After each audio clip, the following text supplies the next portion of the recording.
Hello. Her male best friend disrespected me in my own house, saying she'd be better off without you. When I shut him down in front of everyone, she snapped, "Apologize, or we're done." I just smiled and replied, "Then we're done, sweetheart."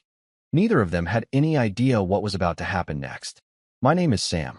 I am 33 and I work as a plumber in Nashville. Most of my days start early because service calls tend to pile up before noon. Some days I am home by late afternoon. Other days I am fixing a broken pipe at 9 at night. I own a small 2-story townhouse on the east side of the city. It is not fancy, but I bought it myself after years of long hours and weekend jobs. My girlfriend is Mila. She is 29 and works as a florist at a boutique flower shop downtown. We had been together a little over 2 years when this happened. Mila moved into my place about 8 months earlier after the rent at her old apartment went up and the building was being renovated. Our routine was pretty simple. I handled the mortgage, utilities, and the general upkeep of the house. She paid for groceries and smaller shared expenses. Most nights we had dinner together unless I was stuck finishing an emergency plumbing call somewhere across town. Mila had a male best friend named Paul who had been around long before I met her. From what she told me, they met in college and stayed close after graduation. I never had a problem with that idea. Adults have long-term friendships, and I am not the type to compete with someone who existed before the relationship. But Paul was around more than I expected. Sometimes Mila invited him over. Other times he would text her and show up later that evening. From the start, he treated my house like it was just an extension of Mila rather than a place I paid for. Shoes on the couch, helping himself to whatever was in the fridge. Loud opinions about things that had nothing to do with him. At first I kept everything polite. He was technically a guest, and I do not enjoy pointless arguments. Still, there was always something under the surface with him. Small comments about how Mila deserved someone more exciting. Little jokes about how plumbing sounded like a boring life. Nothing big enough to explode into a fight. Just constant little digs. Whenever it happened, Mila would laugh and say that Paul had a sarcastic sense of humor. About 3 weeks ago, we had a small dinner at my place. Nothing complicated. A few friends, takeout food, and a couple bottles of wine. Paul was there, of course. About an hour into the evening, the conversation drifted toward relationships and long-term plans. Paul looked at Mila, then at me, and casually said that she would be better off without me. The room went quiet in the exact way it does when someone crosses a line but pretends they did not. For a few seconds, nobody said anything. One of Mila's friends looked down at her glass. Another guy coughed and pretended to focus on his phone. Everyone in the room clearly understood that Paul had just stepped over a line. Paul, on the other hand, leaned back in his chair like he had said something completely normal. Mila gave a short laugh that sounded more nervous than amused. I remember setting my glass down on the table and looking directly at him. I asked him to repeat what he just said. He shrugged and smiled in that casual way people use when they want to pretend they are joking after saying something serious. He said, "Relax, it was just an opinion." Then he added that Mila was smart, social, and full of energy while I spent most of my time crawling under sinks and fixing toilets. He said it like it was a harmless observation. At that point, the room was completely silent. I asked him a simple question. I asked him why he thought it was appropriate to insult me in my own house. He rolled his eyes and said I was being sensitive. Then he said the sentence that really settled things for me. He said that if Mila had listened to him earlier, she probably would have found someone better already. That was when I stood up. Not aggressively. Not yelling. I just stood up from the table and looked at him for a moment. Then I told him something very clearly. I told him that he was a guest in my home, and he was done talking like that. I told him if he had an issue with me, he could keep it to himself, or he could leave. Paul laughed. Actually laughed. He leaned forward and said something about how I could not tell him what to say around Mila. That was when Mila suddenly stood up too. She looked irritated. Not at Paul. At me. Her voice got sharp in a way I had not heard before. She said I was embarrassing her by making a scene over something that was obviously a joke. Then she said I needed to apologize to Paul so everyone could relax and enjoy the evening. The entire table was staring at us. I remember looking at Mila for a few seconds because I honestly thought I misheard her. So I asked her to repeat that. She crossed her arms and said it again, louder this time. She said I needed to apologize to Paul for overreacting. Then she added one more sentence. She said if I refused to apologize, then we were done. That was the moment the whole situation became very simple for me. I did not raise my voice. I did not argue with Mila, and I did not insult Paul. I just looked around the table for a second and realized the evening was already over whether anyone admitted it or not. So I made a simple decision. I told everyone that dinner was finished and it was time for them to head out. At first, nobody moved. One of Mila's friends asked if I was serious. I told her yes, very calmly. I said I was not interested in hosting people in my house, while being told I needed to apologize for being insulted in my own living room. That seemed to break the tension. Chairs started sliding back. Someone grabbed their jacket. Another friend muttered something about the night getting awkward. Paul stayed seated. He leaned back in the chair again and gave me this smug half-smile like he thought the whole thing was some kind of performance. He asked if I was really kicking everyone out because of one comment. I told him I was asking everyone to leave because the evening was over. Then I looked directly at him and added that he should probably be the first one out the door. That finally got him to stand up. He said something under his breath about how I clearly had anger issues. I ignored it and walked toward the front door. Within a couple of minutes, people were grabbing bags, saying quick, awkward goodbyes, and stepping out onto the porch. The whole group cleared out faster than I expected. Paul was the last one walking down the front steps. Before he left, he turned back toward the doorway and shook his head like he was disappointed in me. He said Mila deserved better than someone who acted like this. I did not respond. I simply closed the door. The house got quiet immediately after. When I turned around, Mila was still standing near the dining table with her arms crossed. She looked furious, not embarrassed, not uncomfortable, furious. The first thing she said was that I had just humiliated her in front of her friends. Then she asked me what the hell I thought I was doing. I told her exactly what I was doing. I was removing people who disrespected me from my house. She scoffed and said Paul had not disrespected me. She said he had only told the truth. That was when I realized the dinner had never actually been about Paul. Mila kept standing near the table, waiting for me to argue with her. But I did not feel like arguing anymore. Something about the way she said Paul was just telling the truth made the whole situation very clear in my head. I looked at her for a moment and then simply nodded. I told her all right. She looked confused by that. Then I walked past her and headed upstairs. At first, she did not follow me. I could hear her moving around the kitchen like she was expecting me to come back down and continue the argument. Instead, I walked straight into the bedroom and opened the closet. About half of the space was hers now. Dresses, jackets, shoes lined up along the bottom shelf. I grabbed the first empty laundry basket I could find and started putting her things inside. Nothing aggressive. I was careful with everything. Folded clothes. Shoes placed on top. A couple minutes later, Mila came upstairs. She stopped in the doorway and just stared at me. She asked what I was doing. I told her I was packing her things. At first, she laughed like she thought I was trying to scare her. Then she realized I was serious.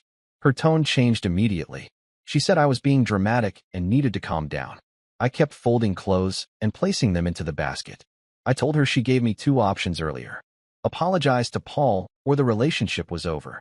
She opened her mouth like she was about to argue, but stopped. Then she said that was not what she meant. I shook my head. I told her that was exactly what she meant because she said it very clearly in front of 6 people. She walked into the room and asked if I was really ending a 2-year relationship over one stupid dinner argument. I told her no. I was ending it because she demanded I apologize to a guy who insulted me in my own house, and then said he was right. That was when she got angry again. She said Paul was only trying to look out for her. She said sometimes people outside the relationship can see problems more clearly. I placed another stack of her clothes into the basket and looked at her. I told her if Paul cared that much about her living situation, then she was welcome to go stay with him. That was when she realized I was not bluffing. For a few seconds, Mila just stood there staring at the laundry basket in my hands. I could see the moment it finally registered that I was not trying to scare her, and I was not bluffing. Her voice shifted from angry to shocked. She asked if I was seriously throwing her out of the house. I reminded her that the house belonged to me and that she had already made it clear the relationship was over if I did not apologize. She said that was not how she meant it. I told her those were still the words she chose. She started pacing around the bedroom like she was trying to figure out how the situation had turned around on her so quickly. Then she said something that honestly surprised me. She said I was choosing my ego over our relationship. I placed another folded stack of her clothes into the basket and told her that was not what was happening. What was happening was that she had chosen Paul over basic respect. She immediately pushed back on that and said Paul had done nothing wrong. According to her, he was just being honest, and I should have handled it like an adult instead of kicking everyone out. That was when I stopped packing for a second and looked at her. I asked her a very simple question. If one of my friends had come into our house and told her she would be better off without me, would she have laughed it off? She did not answer. Instead, she said I was twisting the situation. So I went back to packing. Within about 10 minutes, I had 2 baskets and 1 small suitcase filled with most of the things she used daily. Clothes, shoes, makeup bag from the bathroom. Mila followed me downstairs while continuing to argue. She kept saying I was overreacting and that normal couples work through disagreements. I set the baskets near the front door and grabbed her suitcase. Then I opened the door. The night air outside was quiet, and the streetlights were already on. When I turned back toward her, she looked genuinely stunned. She asked me where exactly she was supposed to go. I shrugged and reminded her that Paul seemed very confident about what was best for her, so he was probably a good place to start. For a moment, Mila did not move. She stood in the middle of the living room looking at the open front door, then back at the baskets sitting on the floor. I could see the argument forming in her head again, but something about the situation had clearly shifted. The confidence she had earlier during dinner was gone. Now she looked uncertain. She asked me if I was really going to make her leave in the middle of the night. I told her it was barely past 9 and Nashville was not exactly shutting down for the evening. Then I added that she had plenty of options. Friends, co-workers, and of course Paul. The moment I said his name, her expression tightened. She said I was being petty by bringing him into it. I reminded her that he had already inserted himself into the situation earlier that night. For a few seconds, she just stood there staring at me like she expected me to suddenly change my mind. When that did not happen, she walked over to the door and looked down at the baskets. She picked one up slowly. Then she grabbed the suitcase handle. Before stepping outside, she turned back toward me. Her voice had lost most of the anger now and sounded more defensive than anything else. She said I was going to regret this once I cooled down. According to her, I was letting one stupid comment ruin everything we had built over 2 years. I leaned against the wall near the doorway and shook my head. I told her the relationship ended the moment she demanded I apologize to someone who insulted me in my own home. She stared at me for another second, like she was waiting for some kind of emotional reaction. But there really was not one. I had already made the decision upstairs. Finally, she stepped out onto the porch. She carried one basket to the sidewalk and then came back for the second. The suitcase rolled behind her as she walked down the short path toward the street. She never looked back again after that. About 30 seconds later, headlights appeared at the end of the block. A car slowed down and pulled up next to her. I watched from the doorway as she loaded her things into the back seat and climbed in. Then the car drove away. The house became completely quiet again. After the car disappeared down the street, I closed the front door and locked it. The house felt strange for a minute. Not sad, just quiet in a way it had not been in a while. Dinner plates were still sitting on the table, and a couple half-empty glasses were next to the sink. The evening had ended so abruptly that nobody bothered cleaning anything. I walked around the house for a few minutes, turning off lights and picking up small things people had left behind. Then I sat down on the couch. About 5 minutes later, my phone started buzzing. Mila.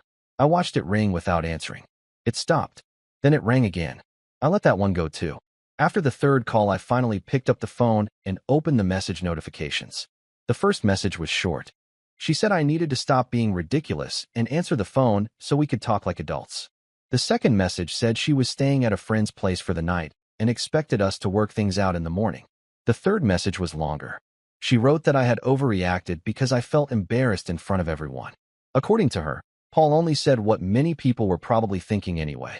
I read that message twice. Not because it hurt. Because it confirmed exactly what I needed to know. There was no apology in anything she sent. No acknowledgement that Paul crossed a line. Just more explanations about why I was wrong. So I made another simple decision. First, I opened her contact and blocked the number. Then I opened my social apps and removed her there too. It took less than 30 seconds. I did not do it out of anger. Honestly, the whole thing felt more like closing a door that had already been halfway shut for a while. Once it was done, I set the phone on the table and went back to cleaning up the kitchen. About an hour later, my phone buzzed again. It said, "Sam, we need to talk." No greeting. No explanation. Just that. I did not need to guess who it was. Nobody else would suddenly text me from an unknown number right after Mila got blocked. Paul. I set the phone down on the counter and finished rinsing a couple plates before picking it up again. 2 more messages had already arrived. The second one said kicking Mila out like that was messed up. The third one said I needed to call him so we could fix the situation. That one actually made me laugh a little. Fix the situation. The guy who insulted me in my own house now wanted to mediate the problem he helped create. I typed one short reply. I told him there was nothing to fix. About 10 seconds later, the phone rang. Same unknown number. I declined the call. Immediately, another message popped up. He asked what my problem was and said I needed to stop acting like a child. Then he said Mila was really upset and that I needed to think about what I was doing. I read the message once and then locked the phone again. But Paul kept going. Another message came through. He said if I had any respect for Mila, I would at least talk to him like a man instead of hiding behind blocked numbers. I ignored that one. A few minutes passed, and I went back to cleaning the kitchen. Then my phone rang again. Different number. When I answered, Mila was on the line. She sounded nothing like she did earlier that night. Her voice was shaky and rushed. The first thing she said was that Paul had kicked her out of his apartment. Apparently, she showed up there expecting him to help her for the night. Instead, they argued. According to her, he said the whole situation was now her problem and he did not want drama at his place. After that, he told her she needed to leave. She said she ended up standing outside with her bags and nowhere to go. Then her tone completely changed. She started begging. She said she was sorry about everything that happened at dinner. She said she should have defended me instead of backing Paul. She kept repeating that she made a mistake and asked if she could come back so we could talk.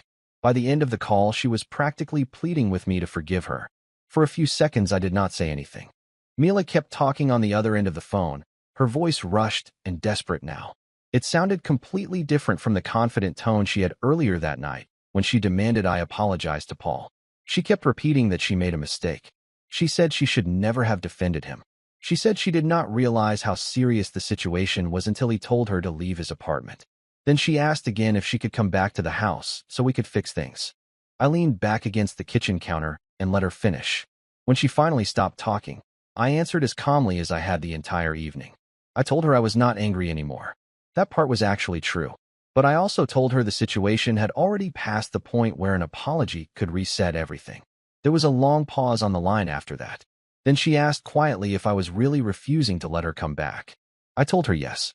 Not because she had one argument with me, but because she showed me exactly where I stood when Paul disrespected me and she chose his side in front of everyone. She tried to interrupt me and started apologizing again. I let her finish. Then I gave her a practical suggestion. I reminded her that her parents lived about 30 minutes outside Nashville. I also mentioned that her older sister had an apartment across town. Either of those places made more sense than coming back to my house. She went silent for a few seconds after that. Then she asked if I was seriously ending everything over this. I told her she already ended it earlier that night when she gave me the ultimatum. Another long pause followed. Finally, she started begging again. At that point, I knew the conversation was going nowhere. So I told her I hoped she got somewhere safe for the night. Then I hung up. After that, I opened the contact and blocked that number too. It was the third number blocked that night. Once it was done, the phone finally stopped ringing. After I blocked the last number, the house finally stayed quiet. No more calls. No more messages. No more people trying to explain why the situation I watched unfold in my own living room somehow was not what I thought it was. I finished cleaning the kitchen and put the last glass in the dishwasher. The dining table was empty again. About 2 hours earlier, that same table had 6 people sitting around it eating takeout and talking about random things. Now the house felt completely still. But honestly, it did not feel bad. Just calm. I sat on the couch for a while and thought about the entire night from the beginning. The part that stood out the most was not actually what Paul said. People say stupid things all the time. What mattered was what Mila did immediately after. She did not shut him down. She did not tell him he crossed a line. Instead, she looked straight at me and demanded I apologize to him in my own house. That moment told me everything I needed to know about where I stood in that relationship. After that realization, the rest of the night was just logistics. Asking people to leave. Packing her things. Closing the door. Blocking numbers. None of it required anger. Just decisions. The next morning, I woke up earlier than usual. For a second, I expected to hear someone moving around in the kitchen the way Mila usually did before work. Instead, the house was quiet again. I made coffee, checked my phone, and saw there were no new messages. Apparently, the message had finally gotten through. Later that day, I changed the lock on the front door. Not because I expected Mila to come back, but because it made sense to fully close the situation. 2 years of a relationship ended in about 3 hours. And the strange part is that once it was over, the entire thing suddenly felt very simple. Bye-bye. So in the movie, you'll see that I came to the homes of the participants with a big box, about this big. Mm-hmm. So this is obviously a very small part of that. Okay. Yep. This is just part of your kitchen. These are bags that are safe, oven, freezer, microwave. It's called zip top. Yeah, they're silicone. They're made of silicone. Oh, okay. Yeah. So silicone's okay. Silicone, there is food grade silicone. Okay. And that is like spatulas. yeah. Those are okay. And food grade silicone is free of phthalates and bisphenols, so you can use that. Oh, this is a lot thicker. This is like a lot thicker, yeah. Yeah. And so this is reusable? Is that the idea? Absolutely. And you just put your food in the fridge in that instead of in a... So you can buy these things? This company, Zip Top, do they make them specifically for that reason? Yeah, I'm sure. Yeah, there's one of many companies that makes... so this is essentially like a Ziploc bag, exactly. But it's way thicker. Yeah. Kind of cool. And so they make these larger as well, so you can... Okay. There are a lot of good alternatives for food storage. Glass, of course, is really good. Mm-hmm. And ceramic is really good. This seems so much better, too, because it's not creating as much plastic waste since it's reusable. Right. Now, do you just run this through a dishwasher? Yeah. Now, what about dishwashing solvents and detergents and stuff like that? Yeah. There's always problems. The world's filled with problems, Jamie. The pods are probably not great. Oh, right. Of course, right? Yeah. Damn pods. Pods, tea bags, coffee pods, yeah. Remember when kids were eating Tide Pods? Mm-hmm. It's like nature's trying to get rid of some of the dummies. Okay. So this company... I think there's 2 of those in there. Yeah. These are just little examples, Let's give this company a shout out. It's called Zip Top. And I guess they make them all sizes. This is like sandwich size. Yeah. This is, I guess, a snack size. And they make them larger, too. Yeah, and they seal well, Yeah. That's another question that I had about sous vide. There's a lot of people that cook their food in these sous vide machines. A lot? Really? That's very common. Oh. Yeah. I thought it was kind of high, kind of... In restaurants and stuff? Yeah. Well, I mean, I know there's consumer versions of it that I know a lot of my friends use it. Yeah. They use it for wild game in particular because you can slow cook. So one of the things about wild game, it has a very low fat content, and a lot of people find that it's more tender if you slowly cook. So let's say if you, like medium rare is like, what is medium rare? Like 135 degrees, I think. So what you would do is you would take this piece of meat and you would seal it up in a vacuum sealed container and you dunk it in this sous vide machine and it keeps the water at 135 degrees. You can cook it for several hours at 135 and then you sear the outside of it. Nice, yeah. And so a lot of people like that. And it's really good for breaking down some of the harder stuff, like, the fascia. And the gristle. And so is that stuff leaking chemicals into your food? It has to be, right? Why? Well, because it's in plastic. You're getting these vacuum-sealed plastic bags that the food goes in. And have you seen how sous vide works? Do you have to put it in plastic? Yes. Have you seen how these sous vide things work? No, then it's bad. Then it sounds just as bad as microwaving in plastic. Right. So what you do with sous vide is you season the food, and a lot of times you'll add like olive oil and things like that to the outside of it. You couldn't make it out of silicone? I would imagine you could, right? I don't know. Let's find that out. Has anybody made silicone-based sous vide bags? And do these sous vide bags leach chemicals? I just saw a discussion on Reddit about this, but they didn't really have an answer. Like they were asking if the temperatures might not be high enough. I don't know. Yeah, what are the temperatures that you need that start these chemicals leaching into from the plastics into your water? Because a lot of times they say don't leave a bottle of water in your car. That's right. Because your car can get really hot. Yes. So how hot's your car get? It doesn't get that hot. It doesn't get like cooking hot. So it's like, what is... But if the sous vide bags don't have plasticizers in them, like if they're made of silicone, food-based, what is it? Food this from grade Reddit? silicone. Yeah, it's similar. Yeah. It's like a So it sous says vide we use subreddit. vacuum sealed bags. We're really going through them right now, even on early sous vide. I tried silicone reusable and I wasn't happy. I don't really recall why. I think it was hard to get stuff in without a mess. Okay, that doesn't make any sense. Just deal with the mess. We made a switch to vacuum bags. I love it, but oof, we use a lot of bags. Okay.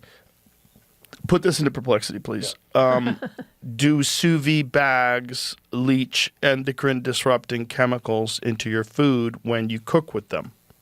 Let's try that. Sweet. We're learning things. Yeah. Does it have to be vacuum sealed? Probably, Yes. right? Because you don't want water leaking in there. Yeah, you don't want water leaking in. The one I have a machine and I use this vacuum sealed machine. So if I get wild game and then I cut it up into pieces and then I seal it in these vacuum sealed bags to freeze it. Silicone based sous vide bags are generally considered safe for food use and do not significantly leach. Significantly is a weird word. Leach harmful chemicals under typical cooking conditions. High quality food grade silicone is inert, BPA free. Right. Yeah. This is silicone though. Food grade silicone shows minimal chemical migration, such as siloxanes, especially compared to plastics can release microplastics like BPA. This is a silicone though. What is it? What was the question that you asked? How'd you phrase it? Well, you were asking about sous you vide write bags. silicone-based sous vide bags.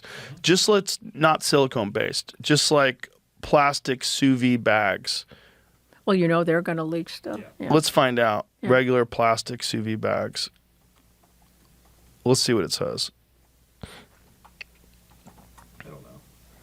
Right. But I want to make sure that it's vacuum sealed sous vide bags. It should know that we're talking about sous vide bags here.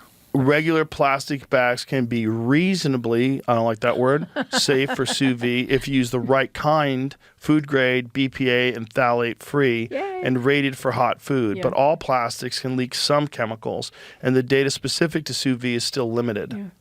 What regular bags are safe? Look for bags made with polyethylene and or polypropylene that are labeled food grade and microwave safe. Is there a plastic that's microwave safe though? Is that real? These are considered safe with food up to around 190 to 195 Fahrenheit. Most brand zipper bags, Ziploc Glad, are polyethylene, BPA, and dioxin free and are commonly used for sous vide at typical temperatures below 176. Purpose-made vacuum sealer or boil-in sous vide pouches, that's what I use, are specifically certified as food grade for cooking and are the safest plastic option if you want disposable. So it seems like it's reasonably safe to do that. Mm-hmm. A review by Utah's Department of Health notes that there's a lack of studies directly measuring chemical leaching from sous vide bags, but recommends using FDA-compliant, BPA, and phthalate-free plastics, which are not known for estrogenic activity and are considered safe for food contact. Okay. It says trout. See, it says there? Yeah. One trout study found detectable BPA in fish cooked. But the problem is food, here's the problem. Freshwater lakes, if you're catching a trout in a freshwater lakes have horrible levels of these chemicals in them. And most people do not recommend eating food from freshwater lakes, which is so crazy. You think, I'm going to go catch a fish from a lake. This is going to be really healthy. Yeah. It's right from nature. No, we've ruined lakes. Yeah. What is the issue? Put this in. What is the issue with eating fish from freshwater lakes in America? What are the health issues? Health issues, yeah. Eating fish from freshwater lakes in America. We've looked this up before. It's kind of stunning how much chemicals you get from a single fish that you would catch. So if you catch a trout from, a regular lake, you go to a lake, it looks clean. I can see the bottom. Everything's fine. No, it's bad for you. In fact, I know a guy who is friends with someone who does a lot of fishing tournaments. So he goes to these fishing tournaments, catches a lot of fish. He eats a lot of fish, obviously. And he got horribly, horribly sick because of heavy metal poisoning. Isn't that terrible? Crazy. You think you're eating fresh fish that you've caught yourself. It's got to be good, And right? it's got to be bad No. for the fish. Eating U.S. freshwater fish can expose you to chemical contaminants like mercury and PFAS. And if eaten undercooked or raw, to parasites and some bacteria. Most people can still eat freshwater fish safely if they follow local advisories and avoid high-risk groups, pregnant people, young children, eating too much. Main chemical risks, mercury, methylmercury. Nearly all wild fish contain some mercury, but levels in many U.S. freshwater fish can be high enough to harm a fetus or a young child's developing brain and nervous system if eaten often. That's crazy. PFAS, forever chemicals. Many U.S. freshwater fish have measurable PFAS and, in some studies, show widespread PFAS plus mercury in fish tissue at levels that pose health risks for frequent consumers. PFAS exposure has been linked to changes in liver and kidney function, cholesterol, immune response, pregnancy complications, and increased risk of certain cancers. I don't know why they haven't mentioned autoimmune. Immune response. Oh, they do say immune response, yes. Yeah, immune response. Yeah, this guy in Denmark studied people on the Faroe Islands, which they all eat fish. They catch them, the Faroe Islands, and they catch them there. And so he looked at the levels of PFAS, and then he looked at their antibody response to vaccination. Oh. Down. Down. And so think of what that means in, like this time of COVID or whatever. I want to do an intervention where we take kids who are getting PFAS-free school uniforms. Remember I told you PFAS was in school uniforms? And then when they come in at age 6 for their first, grade, they will have just had their booster. So then we could get their blood and see if the booster, antibody levels were lower in the kids that had the PFAS uniforms versus the clean uniform. Booster for which vaccines? Mumps, pertussis, the MMP, I think it's called. Okay. Yeah.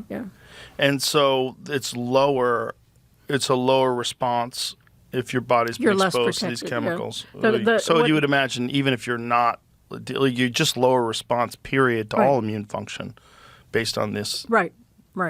Yeah. What is these things? Loofah mitts. Oh, so the you can use loofah them mitts. to scrub your sink and Or your I face. use them in the shower. Yeah, or in the shower. But you should use those for your food too. the sponges that most people use have a lot of chemicals in them. Of course. Makes sense. So these are better. Yeah, they're plastic sponges. Right. And you get them in hot water and you're scrubbing things, and some of the stuff probably gets in your plates and your food and your cooking Yeah, so that's ware. good. All right, what else we got here? Bees wrap. That's really nice stuff. What is this stuff? It actually you can treat this is some kind of paper that's been treated with beeswax. So nothing dirty there. And take it out. You'll see how nice it is. Okay. I love this stuff. I have a lot of it. Because it So you seals feel on. the wax. That's the wax. Waxy Yeah. paper. Sandwiches. Oh, okay. So you use that to wrap your food with. Yeah. And So, it seals on itself, and you just rinse it out afterwards. Oh, So you don't have to use saran wrap and, all these. It does seal on itself. nice? It seems like a form fits around things. Like you can put plates it and on an stuff. egg or tomato or anything Well, you with my want. friend Philip, I guarantee he eats a lot of sushi. He runs a sushi place. And if you ever go to a sushi place, all the fish is wrapped in plastic. Yeah. They're always wrapped in plastic, and then they cut it open. And so there's exposure to all this stuff. All right. You should use this stuff. Yeah. Probably has the same level of sealing as plastic Might be does. more expensive, though. Yeah. What's your health worth? Right. But it's also reusable, which Oh, plastic absolutely. isn't. Just wash it. Yeah. That's the thing. It's like it's probably economical in the long run Right. because plastic wrap you don't reuse unless you're a psycho. And it gets all over the the world and right everywhere. I'm sure you've seen the Pacific garbage patch, which is crazy, right? These are bags, and these bags are called Wowie, WOWE, right? And what is this? It's another food storage, choice option. It's paper, Yeah. or no, it's cloth. Cloth, but clean cloth. Yeah. And so you use this just Like for bread, seal it it's up? really good. Oh, Bread, okay. cookies, stuff like that. Okay. Yeah, we use those. Yeah. And so, is this all these different products listed on your website so people can? They're listed on the Million Marker. There's a card there to scan the QR code, and you can go to that. And but it would be nice if it was like a one. So if you scan the QR code, is there a one-stop shop? Like people listening to this right now, can we send them to a website that can? Yeah.